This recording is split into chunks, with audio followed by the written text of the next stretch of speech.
I realized just a few minutes ago, I was looking back at the message you sent me, and I misinterpreted it. I thought that it would be like a street epistemology practice, but it seems like you're more asking about like how we got into it. Is that correct? It's kind of, yeah. I'm glad you mentioned that. I was gonna bring that up. So I mean, to be honest with you, the first reason I do this is because it's just super fun to chat to people and get a sense of who's in the community and let them get to know at least one person in the community, especially if they're very new. So that's kind of mainly it. So if the only thing that happens at the end of this interaction is that you and I get to know each other a little bit better, that's fine. The other reason I want to do these interviews, though, and I think it's kind of fun, is it's kind of fun to help the community get to know you a little bit better. So other people in the community will know a little bit about you.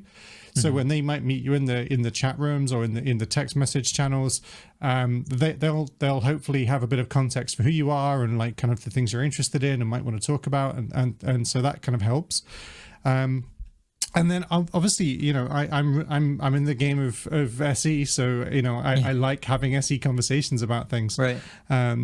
One thing I wanted to reflect on, and you know, we could just roll into the interview at this point. But one thing I wanted to reflect on really is some of your claims. Like there is a problem, I think, sometimes with some people's claims. Not to say that any claim is particularly bad, and you can SE pretty much any claim. Right. I think SE is specifically effective when it's challenging claims that were you to change your mind about the claim, you would act differently in the world as a result. Yeah. No, yeah, you're right. And the funny thing is that when I joined the community, I didn't quite realize that. And I was wondering, why are most of these SE videos about faith? You know, right. That seems to be the biggest one for most people. But, you know, you're right. Like some of the claims don't have a meaningful effect, right? Like the aliens one, for example, like it wouldn't affect my life one way or the other, really. Yeah, right. If you were to believe that there were aliens in the universe, like theoretically or not, it wouldn't change your day to day. If you believe aliens are talking to you right now, or you're in contact with them, then that might meaningfully change your. That would be interesting. We could talk about that. And again, it's not to say that SE can't be used to explore these other claims, but I think SE tends to be more effective when it's a meaningful change to somebody's worldview. Essentially, like there's some component of the claim that would cause them to act differently, and I think that's part of the reason why we seem to talk to religious narratives, conspiracy narratives quite often, right? Worldview narratives, essentially. It's not an exclusive thing. It doesn't have to be that way, but it tends to be more worthwhile engaging on those topics. Is water wet is not a claim that anybody, water is wet is not a claim that anybody wants to SE, right? Right. So that said, I mean, maybe we can jump in and say, you know, the question. Before I even start with this, Noah, is that right? Is it okay? That is right. Yeah. I'm William, by the way. Just feel free to call me Will or William. So just to let you know. So Noah, like, what brought you to the SE server? What caught your interest about street epistemology? So, and while this the actual path might not be super interesting for the average person, I think it could be helpful for some people. I think that So my first exposure to anything that had to do with street epistemology, it was a podcast between Anthony Magnabosco and Alex O'Connor. His YouTube channel is Cosmic Skeptic. Yeah. Are you familiar with? I am, yeah. Okay. Yeah. Okay, cool. On Alex's podcast. And, you know, it was just like I was just listening, you know, playing video games or whatever, and it was just the next one up. And I'm like, oh, wow, this is if what Anthony is saying is true, then what he's, you know, doing is an effective way to have conversations, which, you know, where on the spot people will change their minds. And it's like so amazing, you know, going from like watching debates, you know, even like, you know, Oxford style debates and things where it seems like it's never really, there's no progress that's ever made. They only dig deeper into philosophical rabbit holes. And it seems like at the end of it, you know, if the interlocutors are good, none of them change their minds, right? You know, there's a little bit of epistemology baked into it, but ultimately, you know, a solid interlocutor is probably going to come out just frustrated, right? Like, but and I was like, okay, well that sounds pretty cool, and it was fascinating hearing Anthony talk about how his views were changed during it. But anyway, so I found his channel and watching it, and it seems to hold up to that promise. It's like fairly regularly, he'll be talking to an average person, the kind of person where they matter, like their views are the ones that affect you, right? Like they have a lot, like anyways. So and he'll be talking to them, and then they're on the spot going, they're having that aporia moment. They're realizing maybe my belief isn't that based on reality is the way I thought. And I guess that's the short path. And I also, I want to do the same thing for myself. I want to, first of all, learn how to do it in a way that I can have productive conversations. But also, I realize that it's looking into yourself can be essentially impossible, but somebody else can sort of serve as a flashlight for pointing out where your problems are. And it's really that's a lot easier than developing really strong like self-reflection practices to just have a conversation with somebody. Right. And so that's also my hope. I have some views that I wish that I could view things one way, because that seems like it would be easier, but ultimately, like I can't reconcile the truth of it and the claim that I want to believe. And if anybody, I think if any community could help draw that out, I think the Street Epistemology community is a really good attempt to get there. So I guess that's the short answer to your question. Well, that's cool, man. I appreciate that. So I heard Anthony, Alex O'Connor, Cosmic Skeptic, and I think one thing I heard that I think is interesting is the perception that SE is about changing people's minds. And I think in some ways, like I can see why people feel that way about it. And in some ways it certainly can be effective in doing that. But actually, I think the thing that's useful and interesting about SE is that that's not really what it's trying to do in the conversation. It's not really about changing somebody's mind. It's about encouraging them to notice maybe that they might want to think about changing their mind. It's about them noticing something about the way they think about the world. Right. That they maybe just haven't noticed. And it's not enough to, oftentimes I think in conversation, people point it out. They'll say, hey, that's a logical fallacy. So, or that's just not true and you're believing it for bad reasons. And so they'll do what we talk about, we talk about delivering messages or injecting our own truths. It's not particularly useful, interestingly, to do that. People will feel it's an attack and they'll defend themselves against that view. They won't think about it. They'll just dismiss you as disagreeable or what have you. But if you can get them to reflect on their own understanding, their own epistemology, their own reasoning processes, and notice that maybe actually that doesn't make, why do I think that? Or why am I so confident? It's much more effective, I think. It's much more powerful. And I think it's just an interesting distinction whether or not SE really is about changing people's minds or whether it's actually about encouraging reflection. That's a really good question. It seems as though there is a motivation for change to occur, regardless of, what I mean? Like if I think, you might be disappointed if somebody were to just not land on, potentially seeing the fallacies in their beliefs.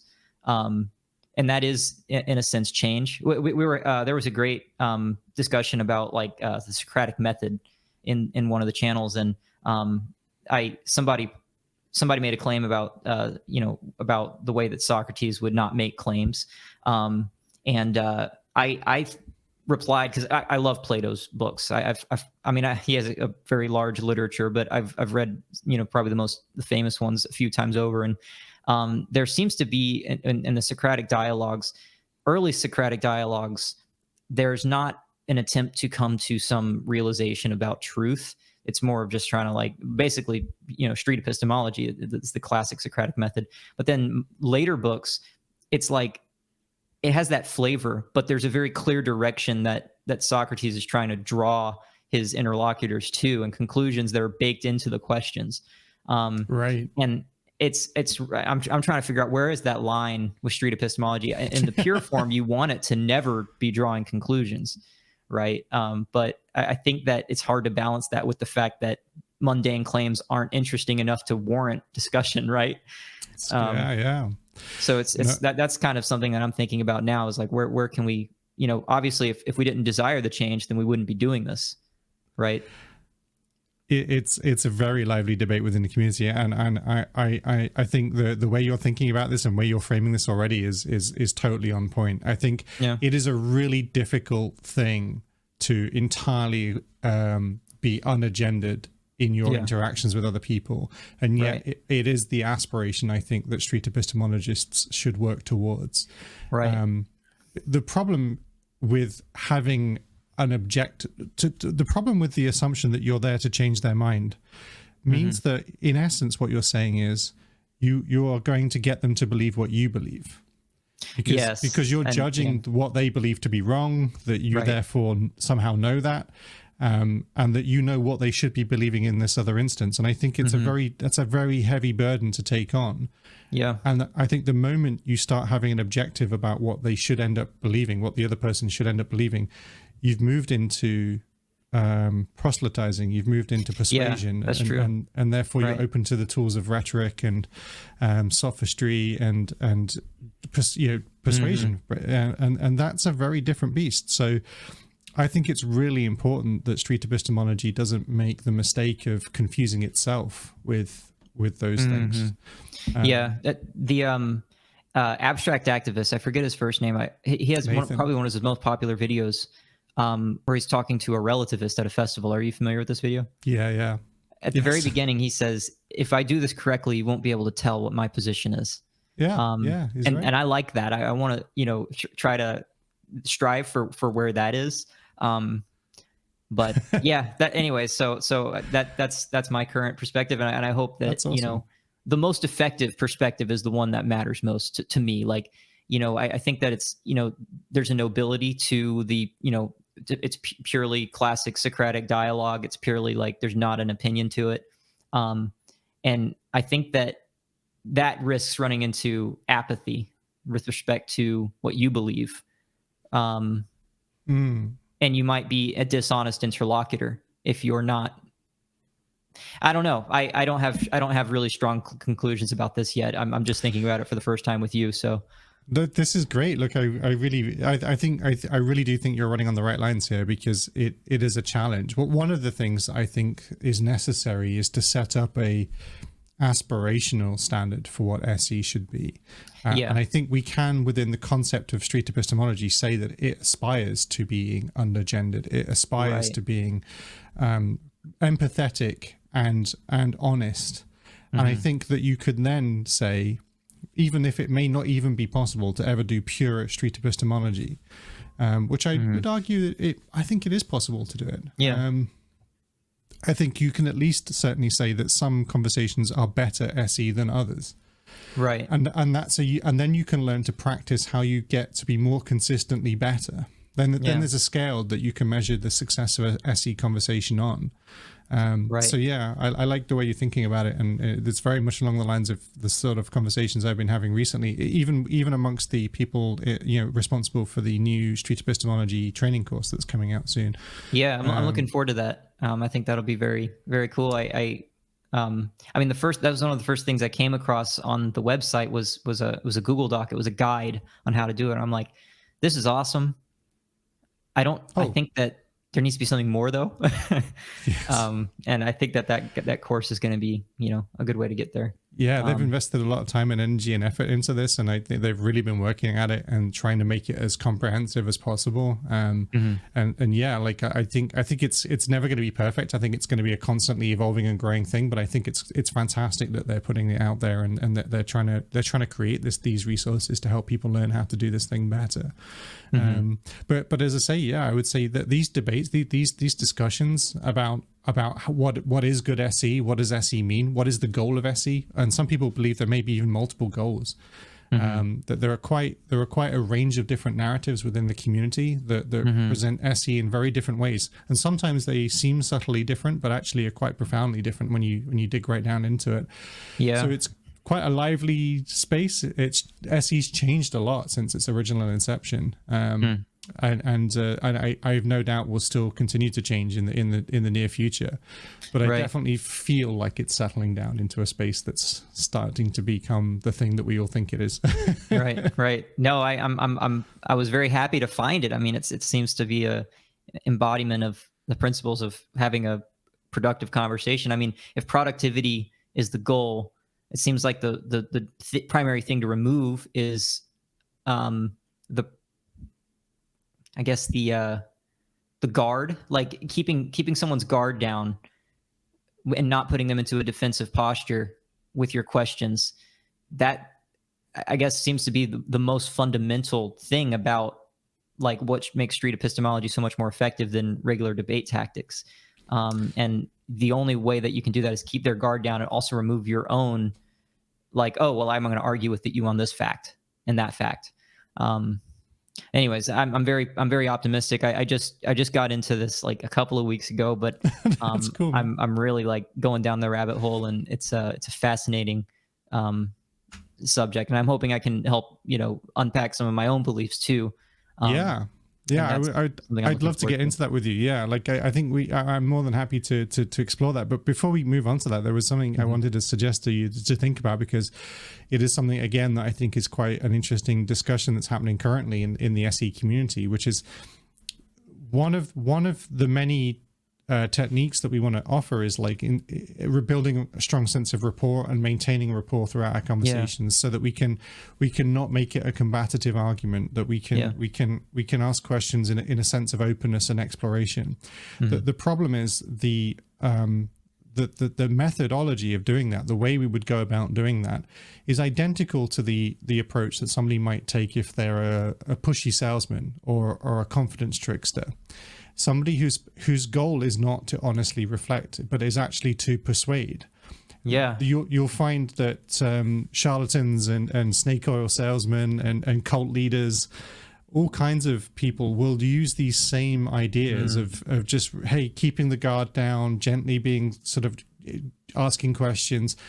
And the thing you pointed out at the beginning, I think is exactly right. There is you can do all of these things. You can ask questions, you can build rapport, but you could also be doing all of that with an agenda, pushing that person slowly. And again, you're absolutely right. Later on, Socrates was not asking questions in a sense of openness. He was asking questions to get the student to be in a certain conclusion, to arrive at a certain conclusion.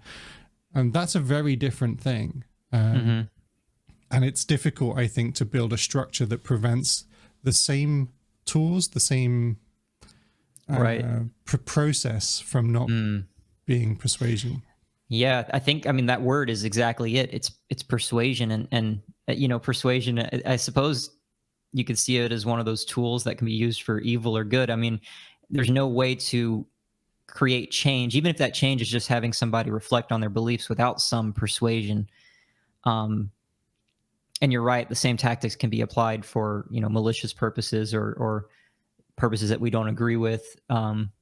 And I guess that's the dangerous part about it, is that, I may, at the risk of making an assumption here, the average person does not have the grounded epistemology for their own beliefs, and they can be easily rocked out of those with some, really simple persuasion tactics. You just ask the one right question, and it could send somebody into a sense of confusion that they need to rebuild from the ground, and that's unfortunate. But Absolutely. Anyways, so yeah, no, you're dead right. I think and so it's that integrity that's important. It's like, medicine can be used to harm somebody, or it could be used to cure somebody. It's not in medicine, except for the only reason the sort of process of medicine is geared towards helping people rather than poisoning them or harming them, is because it's built into the ethics of the community that essentially apply it. And so I think with regards to SE, I think, we need to make sure that we build in the right tools and the right conventions, such that we make sure that we're maintaining the ethics here. Because I think that's, I don't think you can build it into the process. I don't think the process is enough to define the ethics. I think you have to bake that in somewhere else. And I think that's partly why my personal definition requires people to honestly and critically reflect on the reasons why they believe what they believe. And I think it's necessary that you put the word honestly in there. because you can induce critical reflection all kinds of ways. Just confusing somebody might make them reflect. Right. You could use sophistry to, and you know, you can use, you know, persuasion to induce reflection with a specific goal. I would say that was not honest reflection. And so I think this concept of honesty is critical. The Socratic ignorance, right? Socratic ignorance, exactly. Yes. This is good. You know, I like this. Sorry, carry on. Yeah, no, good. I'm glad. I was a little bit like, man, I'm kind of an imposter. Like, I just got into this. Oh no. But you know, what you're saying about the ethics, I absolutely agree with you. Like, there has to be some, you know, sense of ethics by which we can demark where epistemology is and where persuasion is. But now I'm thinking, is there a reason why Plato sort of abandoned the ethics of conversation in the original, like the classic texts, and started pushing for a more persuasive technique in the later texts? You know, I obviously it's kind of a cynical view of it, but I think that he may have gotten too, like, a little frustrated with the, you know, stubbornness of the interlocutors, or otherwise, you know, I don't know. There could be so many reasons for why, but it's just an interesting thing to think about. Why did he push for that switch? Right. It's great. I think in some ways, I think age certainly has a factor. You know, I think as the older people get, the more the less the rate of change is casual and academic, and the more that it becomes meaningful and prescient, I think. I think in that sense, I think some people, as they get older, they either get more relaxed about things or they get more pressured about things. They rarely stay the same. You're right. And I suspect that might be part of Plato's. I think the more he felt he had a handle on it, he relaxed a little bit. Well, I think actually the more the opposite. I think the more he felt he had a handle on it, the more he wanted to tell people what the answers were, rather than allow them to explore it. Right. And I think that was because, you know, I think he saw age creeping up on him, and I think that changes one's thoughts. That's absolutely a plausible, you know, and I agree with that, actually, that, you know, he as he was facing the indivisibility to, you know, write and produce, you know, put his thoughts on paper, he was probably like, okay, I'm gonna give you some answers now. just tell you, I haven't got time to explain it. This is just how it is. But in doing so, they oftentimes people make terrible mistakes and ruin their reputations and do all kinds of bad things in the name of expediency. I don't think there are shortcuts to humanity's education or adoption of better ideas. I think that oftentimes the slowest possible way is usually the way that sticks with people, you know, painfully slowly, but, you know, I guess in the way that evolution works, it's slow, it's incremental, but eventually it gets there. And I think that's but when you try to force change rapidly on a culture and a civilization, I feel like it's always doomed to fail. There will be a pushback, and it won't necessarily be a rational pushback, but there'll be pushback nonetheless, and people don't like it. I agree with you. I wish there were a way to quantify how much effort should be, because part of what I'm thinking now is, like, if you take a view that someone adopts for comfort more than they adopt for truth. I'm sure you can think of some examples. I don't want to name any to avoid offending anyone who might hold such views, but a comforting belief versus a truthful belief. It seems as though, depending on the values of that person, they just might not care quite as much about the truth of it, and a little bit of horsepower behind the debate could be what stirs them. I don't know where to draw those lines. I don't know if we can figure it out, but my only worry would be if you don't put a little bit of, you know, gas in the tank. Are we never going to hit that evolutional critical mass where, you know, the bad beliefs unravel, and, you know what I mean? That's kind of an open question. I don't know if there's an answer, but I like it. It's difficult. It's difficult to know when you're being disagreeable and pushing too hard and giving solutions when actually you need people to discover things on their own, and not providing sufficient pressure so that they recognize that maybe there's something to think about. The nature of a comforting belief is one. I mean, I think this is great, because I think the more people in the community think about the nature of comforting beliefs, I think the more that they're forced to confront the need to empathize with the people that they're talking to. I think it's really critical that we understand that people have got lots of reasons they might have come to their belief systems, and that when, especially in the realm of street epistemology, asking somebody questions about why they believe what they believe, such that it causes them to reflect on their ability to rely upon these ideas and be comforted by them. We're not replacing them with something. We're not giving them alternatives true. Oftentimes, and so I think it's really important to reflect on that sometimes a little. And not because I think the conclusion is that therefore we shouldn't do it. I think we just need to be clear about the reasons why we're doing it. Because I think we could have an effect in the world that we might not necessarily want, especially in the short term. Yeah. But I do think there are good reasons for them, for even the sort of small, innocuous, comforting beliefs to be challenged. Yeah.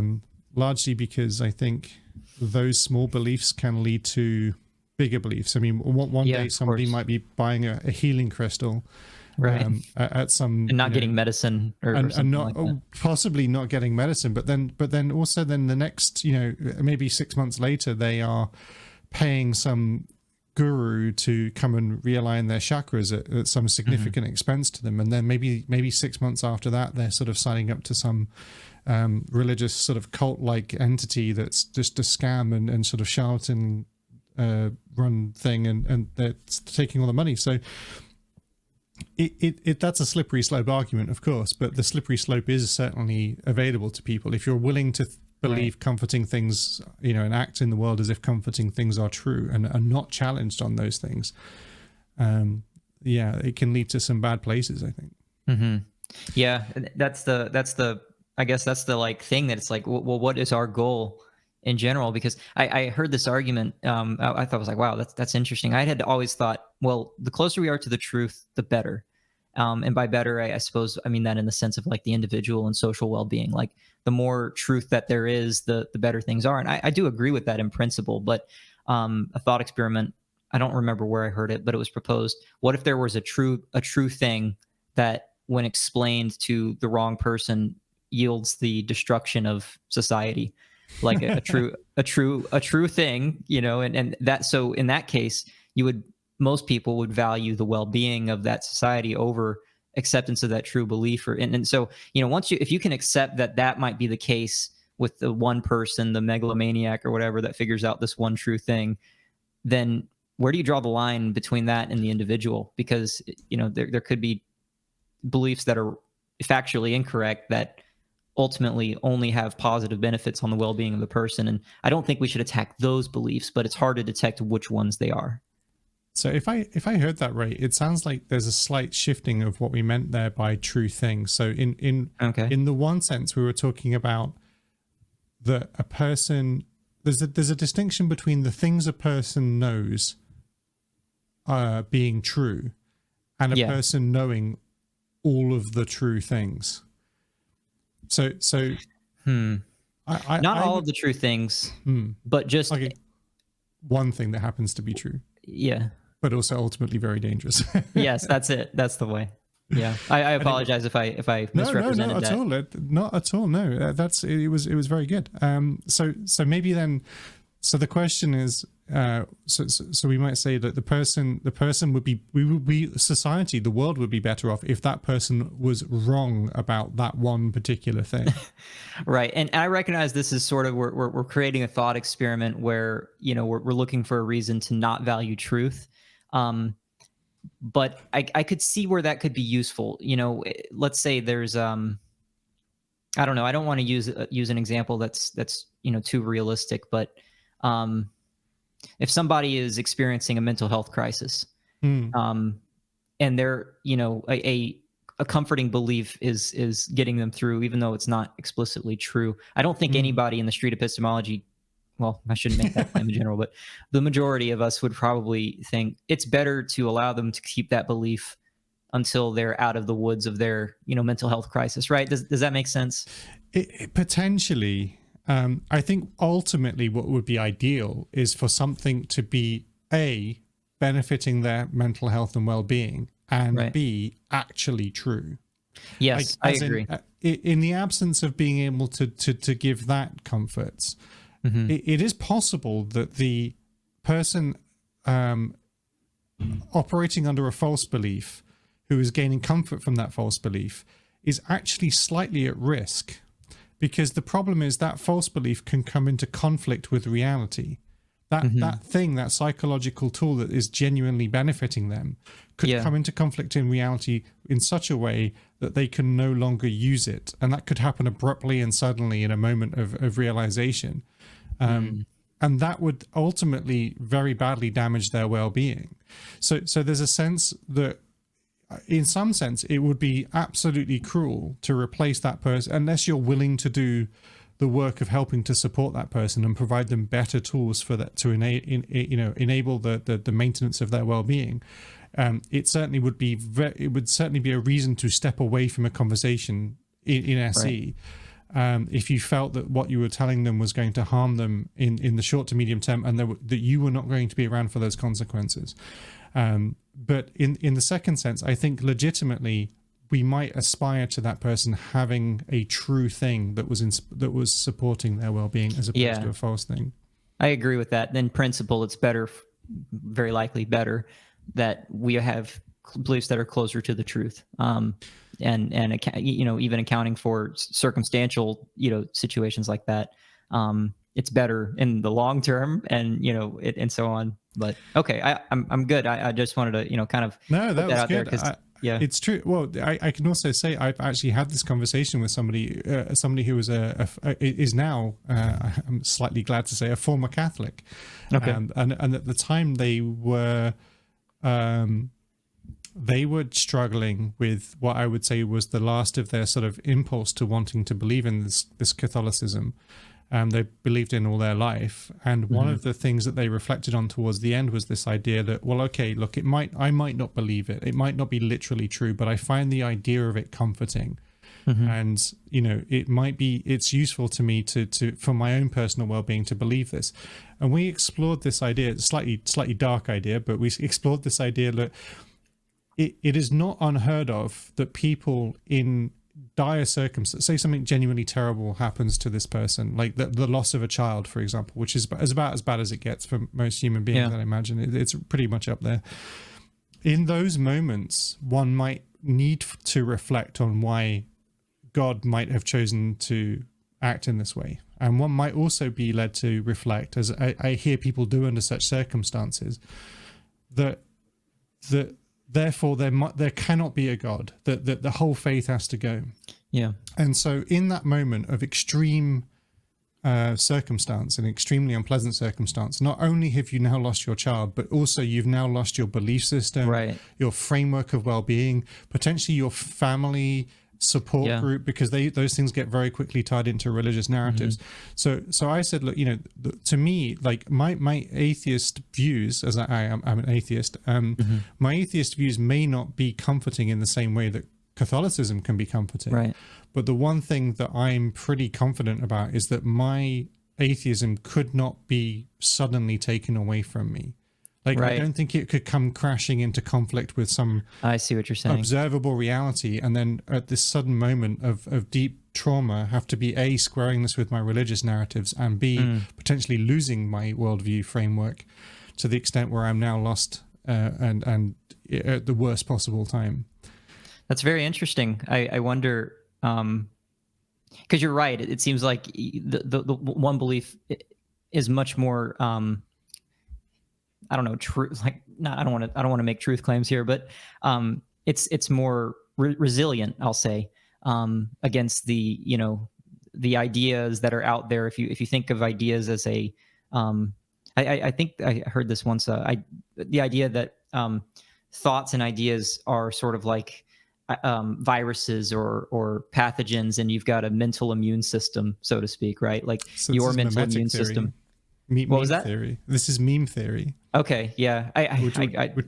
Which is what's given rise to the sort of meme culture, with these sort of pictures and videos being shared on the internet that are called memes. That is specifically named after the theory of memes, and that was created by Richard Dawkins. He pointed out that ideas basically operate and exist and reproduce in the same way as viruses do, and could be said to be evolving under the same circumstances, which is genuinely fascinating. Yeah, exactly. And so your immune system, so to speak, is far more resilient to the pathogens, if you will, that are out there, and somebody else might have a, their immune system, when they're exposed to that pathogen, it rocks them up, and but that's not to say that, like, and this is true for both of us, if there's that one disease out there that's going to come in and do some huge damage to our our own internal epistemologies. Absolutely. It's totally I almost hope that would happen, to be honest with you. I want to feel the challenge personally. I sort of know what you mean. Yeah, no, I do. I sort of know what you mean. But I think in one sense, there's a marked difference between saying, as an atheist, I would never say that I know that there is no God, for example. Yeah. I would be, right. I guess in some ways, some people refer to this as agnostic atheist, but to me, I think it's just baked into atheism. I don't think it's the true affirmative claim. But in any case, I would certainly never make that claim. I don't know that there is no God, but I think, for example, it's certainly a less fragile position to hold. And if evidence came along, because of course the question you'll hear from theists is like, what would it take to persuade you? Mm-hmm. What would it take to convince you that there was a God? And the answer really, as I've gotten older, as I've thought about it, is like, I really have no idea actually what it would take. I've heard Matt Dillahunty from the Atheist Experience express the view that he doesn't know what would convince him either, but he presumes a God would, which I thought was an interesting answer. I also heard Richard Dawkins talk about this idea that, if he was standing in the street and there was huge words written in fire on the sky, clearly in a written form of language that somehow was readable by everybody on the earth, despite what languages they spoke, then he might start thinking about what's going on. But he said even then he'd probably be more inclined to assume that he'd gone mad. Right. That would be the more obvious conclusion. It would be a more reasonable conclusion, right? Yeah. But this is very the problem is this gets equated to sort of an arrogance narrative, a certainty narrative, which I don't think is true. I don't think just because we can't say what would disprove or give what evidence we would take on board to prove such an extreme and extraordinary conclusion does not mean that we know that we're wrong. And I think that's just such a really important point. That is useful. Certainties are not a move I think people can make about anything. Right. That's you're right. I mean, I think that we use the word true to mean something differently than what theists use, and that's just like I think it's just a cultural artifact of how language is. But something that and I've been personally, I haven't had any meaningful form of deism or theism and ever really, but something that I heard that really made me think was are you familiar with Nick Bostrom's simulation theory? Yes, I am. Yeah. Okay, so it's basically a probabilistic argument, right? Where just for anyone listening who's not familiar, and then I'm definitely not the best apologist for this, and I don't believe this to be true as a but whatever.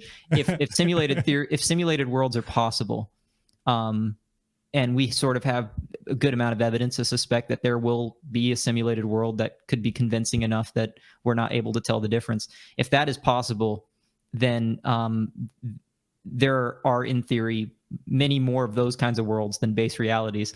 And so the chance that we're in one of those simulated worlds rather than base reality is far higher than, it's actually, I don't know how to express that in mathematical terms, but it's a low probability we're in that base reality. It's a high probability that we're in that simulated world. So, okay, if you're willing to take that on for argument's sake, then if there are simulated realities, then why? Like, is there some sort of purpose for who's running the alien Xbox that we're currently Sims on? If you're cool with accepting that, then by the deist standard, there's your God. It's the potentially, yeah. Well, so there's a little bit I think you missed out from the argument, which is that the argument in a sense goes that the reason why they might be running these simulations is to make predictions about the future. Yeah. And partly what they might be doing is exploring multiple different permutations of possible scenarios so that they can reproduce potential, explore different potential outcomes.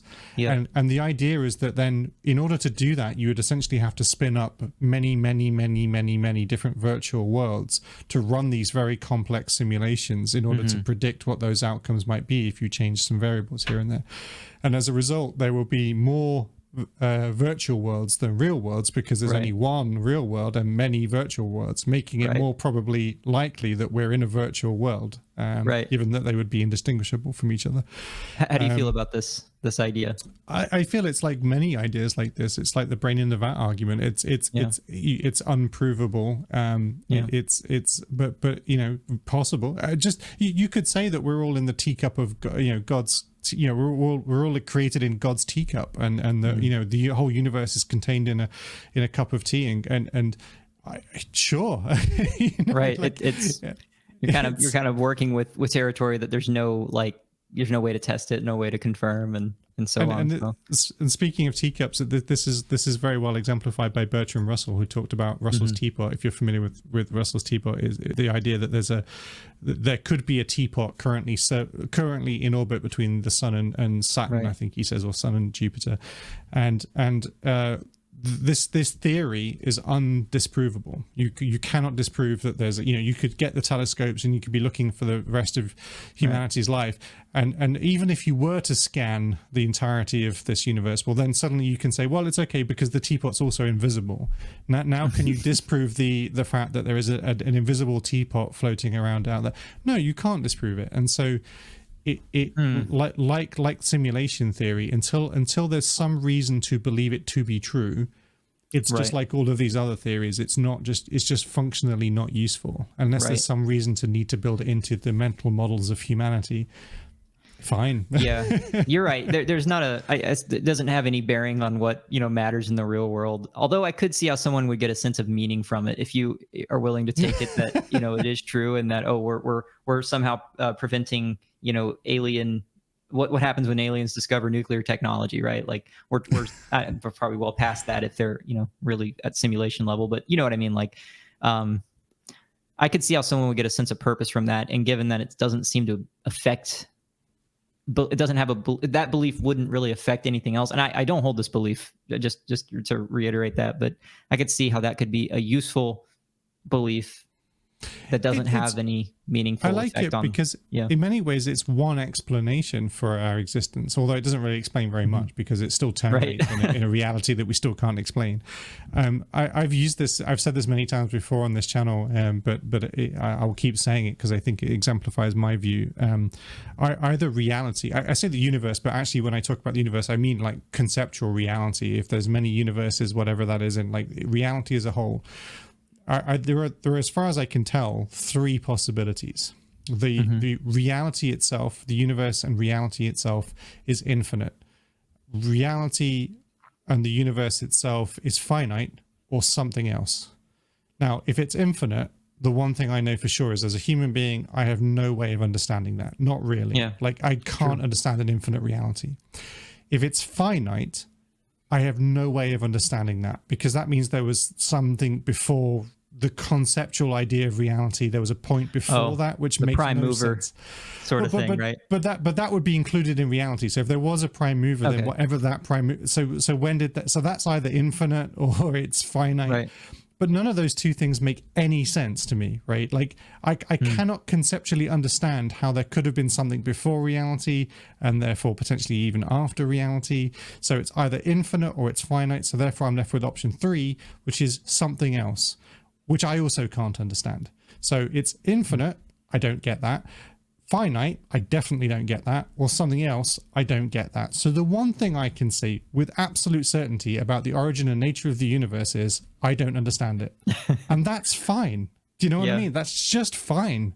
It's perfectly okay to say, I don't know. And why the hell should I? I'm a descendant from apes. I'm barely evolved. I'm on this planet for, only a handful of years, and I'm not dealing with the nature. Well, I mean, emotionally, maybe mentally, academically, I might deal with the nature of the universe as a kind of fun exercise, but really I'm dealing with the fact that I might need to do a shopping run tomorrow, or right. I've got shoes to find, I've got I need to book an appointment to go and do something tomorrow, hey, cut my hair or something, that's what I'm dealing with. Right. Obviously the hair thing was a lie. This is clearly all falling out, but but you know what I mean? Like we've not evolved to our intuitions or our emotional responses or any of this to deal with this stuff, and it's quite a remarkable arrogance to assume that we'll be able to figure it out. Although that doesn't mean we shouldn't try. Right. I should be skeptical of those that claim to know the answers. That's the main thing. Right. The like Kant's idea of the sublime. Remind me.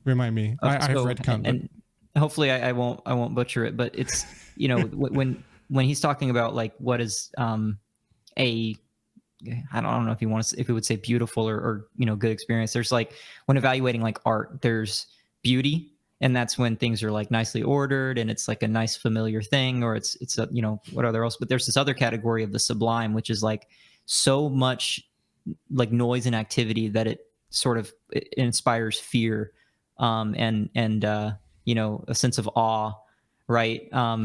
Right. I think that one of the primary reasons why we have these sorts of thought experiments, like simulation or your three examples, is like there's something about that subliminality.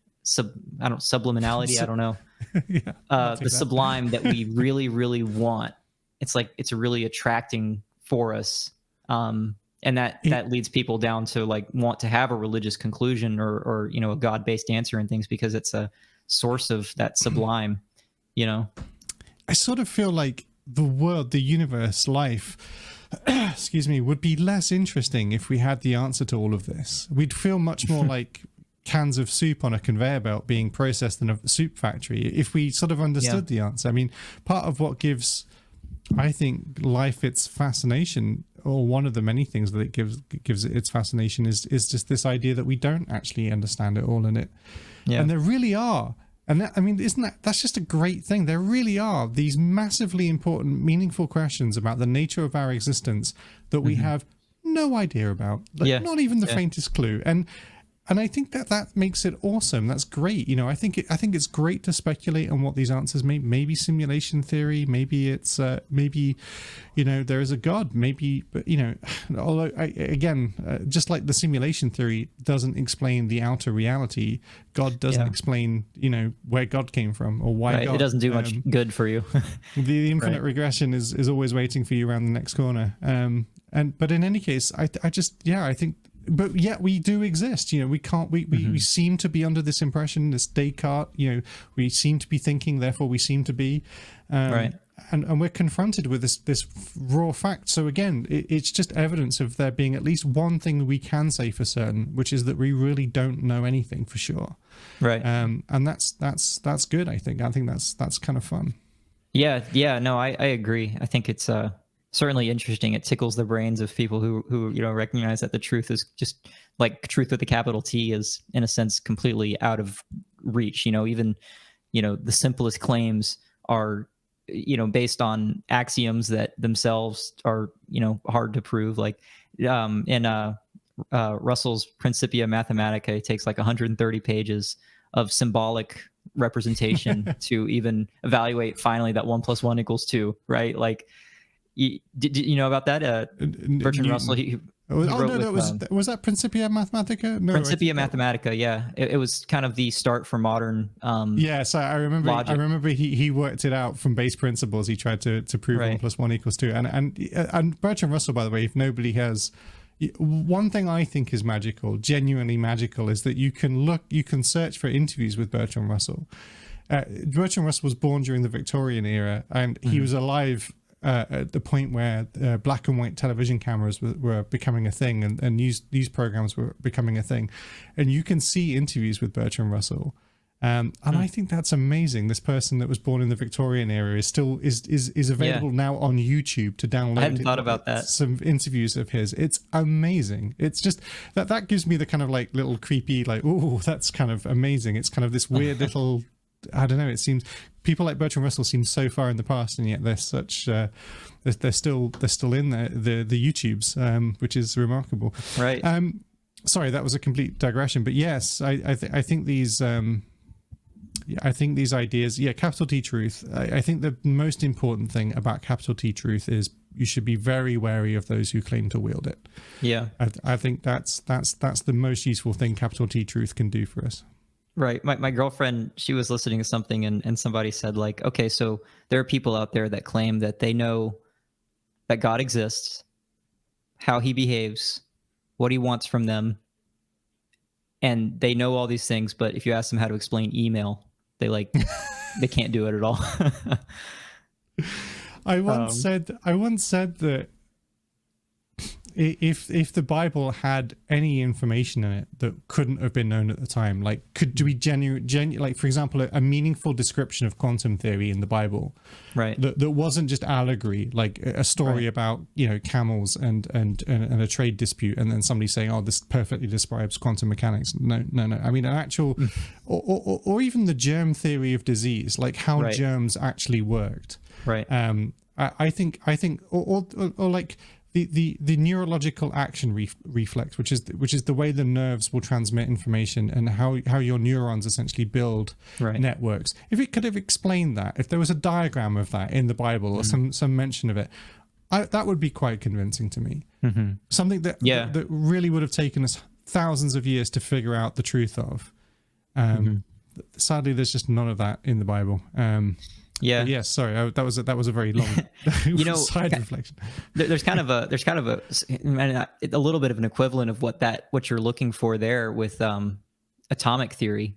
The early Pythagorean, like that cohort of philosophers, they had a group called the they said the atomists, right? Yes, and they, with surprisingly shockingly good accuracy, predicted particle physics by 2,300 years. Some people were saying they had something. There was these fascinating debates about the world being created either by, it was mostly forms of fire, forms of water, or forms of earth, and they couldn't work out which one was the predominant one. Right. And then for a while they were philosophers coming out. I think Lucretius talks about this, the idea that if any one of these things was essentially the true one, it would have consumed all the others by now. Everything would have resorted back to this. But yes, then there were the atomists who basically said, no, we think it's all made up of these base elements, and these elements combine with different properties, and it is tempting to assume that they knew more than they probably did about that description. But and you're slightly reminded of the concept of an infinite number of monkeys coming up with a decent script for Hamlet at some point. But it's certainly good stuff. Yeah. Anybody interested in these kinds? Have you read A History of Western Philosophy? That's also Bertrand Russell. I'm halfway through it. So wow. Yeah, I guess part of the reason why I'm making so many mentions to Bertrand Russell. Yeah. So I listen to it. Everything I consume, I basically listen to, and So with there's a version on Audible. It's probably the most popular one. It's voiced by a guy that he really, in my head, it is Bertrand Russell. It's just sort of like sarcastic guy that kind of talks down upon the philosophers that he doesn't like, and really talks excitedly. It's really, I'm sure it must be the same one I've listened to, and I've listened to it twice now, and it's not a short read or listen. But it's like 40 hours or 20, some crazy number of hours. It's so good though, and the thing is that I love about it, especially, and you're right, because of the reader, the narrator certainly helps, but you just get this wonderful sense of charm and sarcasm from Bertrand Russell, and just sort of it's absolutely delightful. It's a fantastic read, and I would urge anybody who hasn't picked it up to listen to it. The audiobook is brilliant, as you say, but it's a wonderful book for sure. It feels very modern. Yeah, it feels very modern. Yeah, he makes references to Nazis very often, which is surprising that he's making references to Nazis, because at the time that was obviously a really, really big deal for talking about evil and similar topics. Prescient on a lot of things, I think, Bertrand Russell. Have you read De Rerum Natura by Lucretius? It's a poem. Mm-hmm. That's another one that gives me the kind of spooky feelings. Democritus, who was pre-Socratean as a philosopher. basically his work was almost entirely eradicated, mostly by the Catholic Church and Christianity as a whole. And the last surviving element of component of his philosophy was discovered in a poem by a gentleman called Lucretius, called De Rerum Natura, which means on the nature of things. Okay. And in this essentially poem, although its lyrical style is I assume lost in translation, but in this poem, Lucretius talks about the philosophy of Democritus. And it is just this painfully clear-headed, thorough reflection on the nature of life, on the nature of religion, and what it means to be a good person, and what you should aspire to. And I remember reading this as a younger man and thinking, how was this never taught to me in schools? How does this feel so modern and clear and lucid? Yeah. And yet at the same time, we're still just arguing about slogans and marketing. We're making political decisions based on poster campaigns. It just feels like what has happened to humanity. This was over 2,000 years ago. We were writing things like this. Right. I get the same feeling. It's just baffling. It's strange to me. Like, I've tried to dig into some of the later philosophers. Like, I tried to listen to Hume. I tried to listen to I don't know, a few others, and it just amazes me how clear it is to listen to the early philosophers. Like Seneca had an essay on the shortness of life. So easy to read, so relatable. Plato's stuff, if anybody hasn't had a chance to expose themselves to it, it's so easy to follow. It's like a conversation just like this. Most of it is, and it's so much more relatable. And then you get into like the I think that at some point that somebody thought that the more complicated we can make a sentence, the better it is philosophically. And but yeah, you're absolutely right. It became very fashionable to be borderline incoherent, and David Hume is a good example of that, I think. I've really struggled with Hume.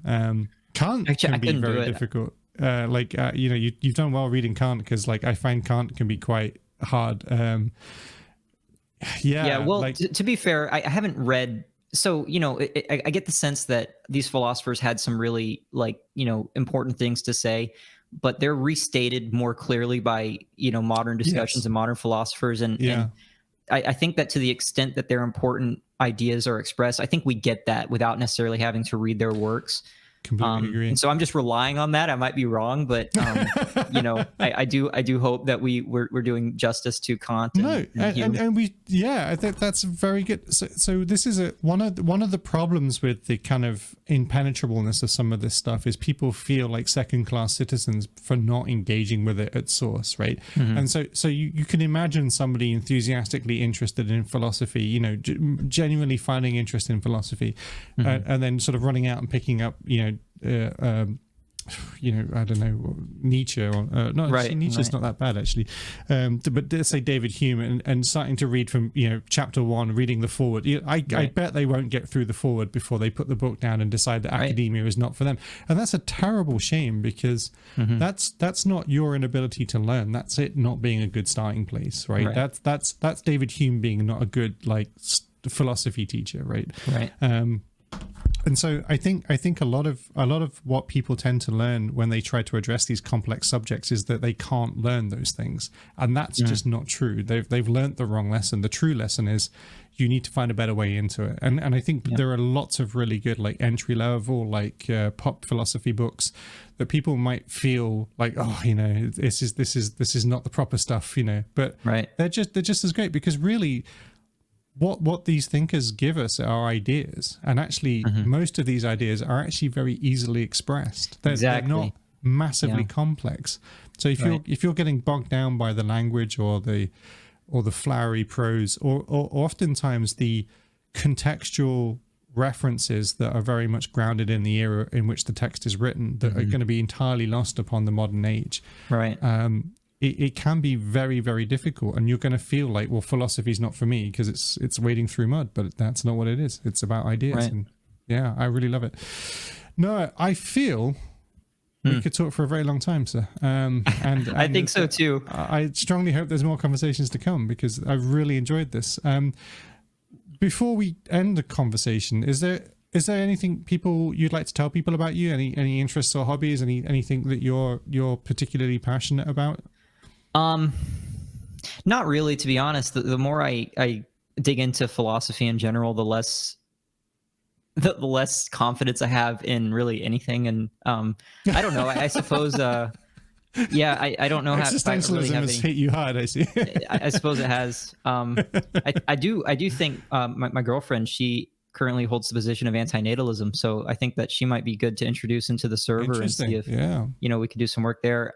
What I've most found personally, I want to unpack free will and be convinced that it is not an illusion, because it seems like it's a precedent for so many other philosophical ideas, and whether or not you have free will seems to affect most other questions that people have, and so I'm reluctantly, right now at a point where I don't think free will exists in a meaningful way, but I know that we don't want to pick up that can of worms on this call, but that's the one thing. If anybody, if you've got good counter arguments to, like the moral landscape for objective morals. I know I'm complaining that with free will, but they seem related to me. If you got like good counter arguments against the current like idea of free will, that like I've been exposed to compatibilism. Obviously libertarianism is not doing it for me. But if anybody has novel arguments, please reach out to me. I'd love to hear it. I certainly won't give you any novel arguments against free will. I don't believe. Oh, sorry, in favor of free will. I too don't believe that we have free will. I also don't believe it matters. I think in some ways that free will. Actually, I was going to mention free will in the context of our previous conversation. I've often said that I cannot in this moment philosophically justify a belief in free will. Right. But I'm still going to wake up tomorrow and make coffee and probably some toast and watch Netflix for an hour, and it doesn't change my life. Like in some ways, like it is a fascinatingly important question, but actually I fear that the nature of it is somewhat lost in the day-to-day narratives of people's lives. Yeah, it doesn't ultimately affect our lives, but it does matter on a political level, I think. Yes, on some deep ways. But it might do. Right, it might do. Well, obviously, things like the prisoner concept, for example, like if somebody is being punished for a crime, but then it gets into some weird space, which is, why do we punish prisoners? Why do we punish people that transgress the rules? And mostly we're not really punishing them because we believe them to be but I mean, the superficial argument is that we believe them to be ultimate responsible for their actions, but really mechanically what we're looking for is to alleviate our own sense of need for retribution. And also perhaps more usefully, the need to protect ourselves against the influence of people that wish to be disagreeable or act against society's, the well-being of society as a whole. That's it. And that wouldn't necessarily change, I suspect, even if we were to prove that free will was not a thing. So I definitely don't believe that we have, or no, I should say I have no reason to believe that we have free will, but I also have no reason to act any differently in that knowledge, and which is kind of a weird position to be in, but it seems that way with free will. But your idea of objective morality I was slightly interested in. So you mentioned you believed that the objective morality was a real thing. Could you elaborate on that? This is not something that I would stake my identity on. I'm really more like a 70% confidence on it. Sure. And obviously, so I think I understand where the most commonly represented foil for objectivism is, where relativists are for morals. But it seems to me like if you can accept that free will is an illusion, and you pair that with this intuition that anything anyone ever does is the outcome of some equation in their mind for what's going to cause them to have the most well-being or pleasure. If you're able to like sort of accept that, okay, people just sort of do what they think is going to cause them the most pleasure, there are right or wrong answers about that, and right and wrong ways to behave with respect to that. because you can be mistaken about what's going to cause you to have the most pleasure or others, sorts of well-being, right? And when you apply that on the individual level, I can see where subjectivism creeps in. I can see where, somebody would reasonably look at that and say, okay, well, it's just subjective. If you think that this is going to cause you the most pleasure, then you ought to do that, right? But on a social level, I think that's where you can find the objectiveness, is if you not look at it on an individual by individual basis, but what's the best for the well-being of the tribe, so to speak, the society within which that individual lives. And then you can rely on things like the categorical imperative. You can rely on the social contract, use things like the veil of ignorance to try to make judgments about, how things should be structured in moral behaviors. And, I think that that's a basis for objective truth, if objective is at all a useful term for us. That's where I am with that. You mentioned the moral landscape earlier, and now I know you meant the book by Sam Harris, because this is very much his thing. And I don't want to agree with you too much, and this certainly isn't an SE conversation, but how would you feel about the idea that? So I think it's a fair criticism of Sam Harris that he's said to have just not actually addressed morality at all, but actually addressed the notional idea of well-being, and just said that this is morality. Yeah, is that a fair move? No, I actually do agree with that. I think that the problem is that what Sam Harris defends is that there are biological answers to how to have the best well-being, and those are the domain of science and not philosophy. Right. The trouble is that I think that we want a satisfying sort of conclusion to, like, prescriptive conclusions. We want that. That's what we crave. Like, that's what, the goal of morals is meant to be, is to give people that satisfying conclusion. Okay, you should not murder, right? You should not rape. You should not do X, Y, Z, or you should do this, or you should do this. And if you're relying on well-being that's ultimately placed in science to be the arbiter of where you get those things, then your morals are only as good as the science is. And that's the problem. I think that's the criticism that you're essentially leveling, is that, it doesn't do us much good if the science on particular topics. Maybe I'm misunderstanding your your criticism. Well, I think the problem is that when people talk about morality, I don't know that they know or feel necessarily that that's a synonym for well-being. Sam Harris treats what we should be. He basically says, look, we're not clear about what we mean by morality, and if we're talking about morality on a scale of, if we can't say what we mean by morality, then therefore there's nothing anybody can say about what might be truly moral or truly immoral, right? Because the concept is not defined, essentially, and so he bounds the concept of morality in this concept of well-being. Yeah, and he says, therefore, ultimate immorality is moving towards the maximum possible absence of well-being, shall we say? Misery for everybody, I think, is the term he looks. Yeah, and then the what moves towards the maximum possible well-being for everybody is moral. But it's not necessarily true that is the continuum that people understand when we use the term moral. They, for example, those who genuinely do believe in God might reasonably claim that what is moral is what is in line with God's view, and what is immoral is what no longer comports with God's view of how things should be. And that would be a different continuum. What I would say to that group, and I don't mean to be a parrot of Sam Harris here, but what I would say to that group, company if you were. What I would say to that group is that their belief that what you ought to do is whatever's in line with God's plan or the judgments passed from above. If they were to ask enough why questions as to why they have that belief, they ultimately land back on a moral landscape of a sort. They ultimately come down to, this is well-being, and that seems to be just a biological truth. I haven't, as far as I'm aware, I'm not aware of a moral or ethical system that doesn't at base rely upon a utilitarian sense of well-being. I have a theory about morality, which is I sort of feel is unique, but probably isn't. I mean, it's hard to have an original thought these days. A lot of people have been thinking for a long time, so I'm sure it's not as original as I think it is. Well, lay it on me, because it might be new to me. Yeah, well, so my thoughts on this, because I spent some time thinking about morality, and by that I meant, a day, a week or so, and and a couple of bottles of wine, which is plenty of fuel for the thought process.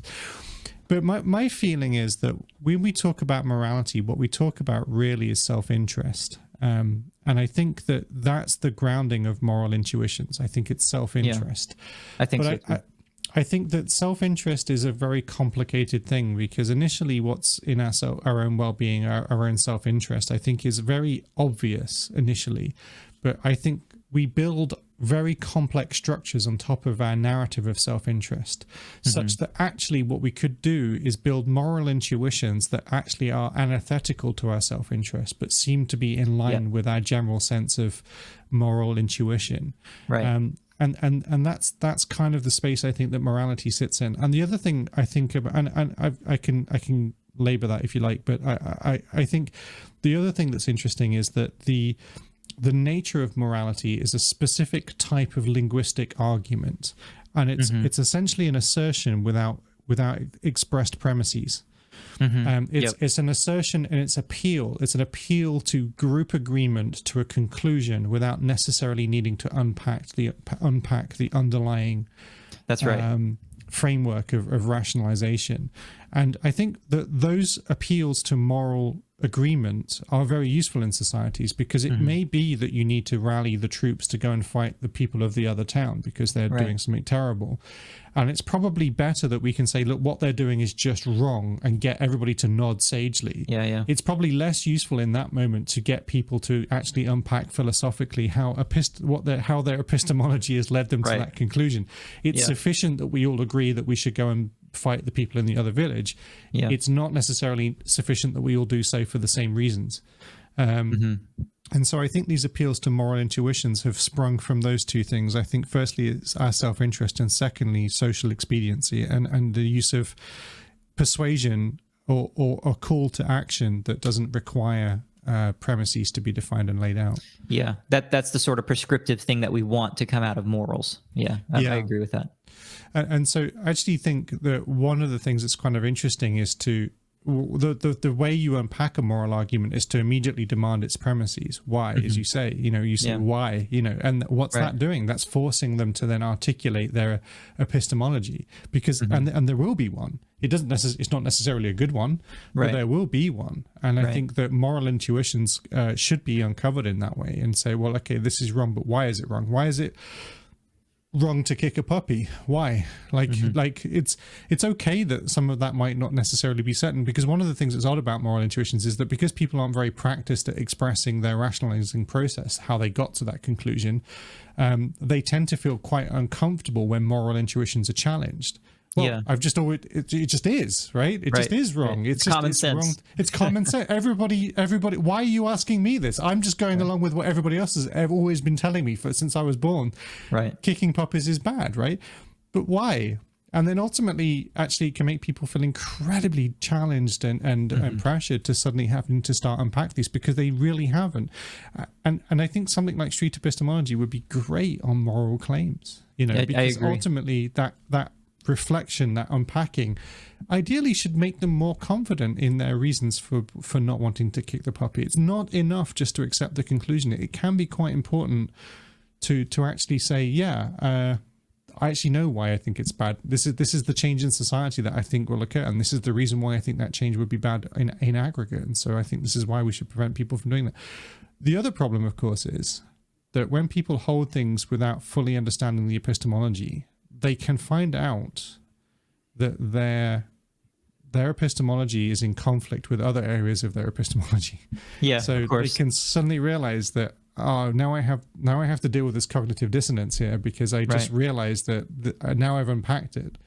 I'm not being internally logically consistent. I'm following an intuition towards morality here, but making claims about the world here. And both of these two things can't be true. And so, I think SE is a great place to unpack moral intuitions, especially because, and this is where we started in this conversation, I think changing people's moral intuitions will definitely change how they act in the world. Yeah. Very good.